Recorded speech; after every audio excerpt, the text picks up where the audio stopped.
ರಾಜಧಾನಿ ಬೆಂಗಳೂರಲ್ಲಿ ಕಸ ಸಮಸ್ಯೆ ಸೃಷ್ಟಿಯಾಗಿದೆ. ಕಳೆದ 4-5 ದಿನಗಳಿಂದ ಕಸ ಸಂಗ್ರಹ ಪ್ರಕ್ರಿಯೆ ನಡೀತಾ ಇಲ್ಲ.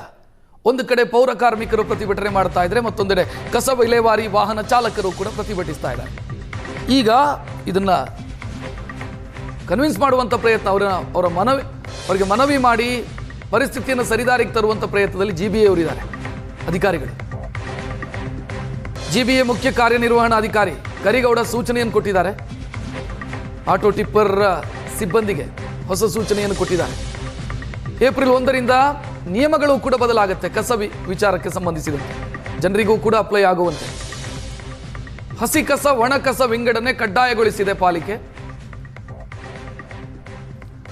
ಜೊತೆಗೆ ಪೌರ ಕಾರ್ಮಿಕರಿಗೂ ಕೂಡ ಒಂದಿಷ್ಟು ಸೂಚನೆಯನ್ನು ಕೊಡಲಾಗಿದೆ.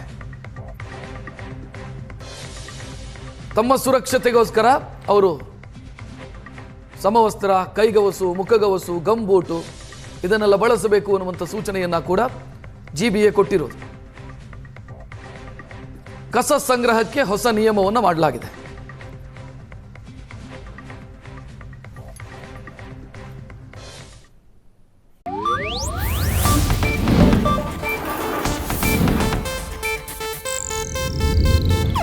ಇದು ಏಷ್ಯಾನೆಟ್ ನ್ಯೂಸ್ ನೆಟ್ವರ್ಕ್ ಪ್ರಸ್ತುತಿ.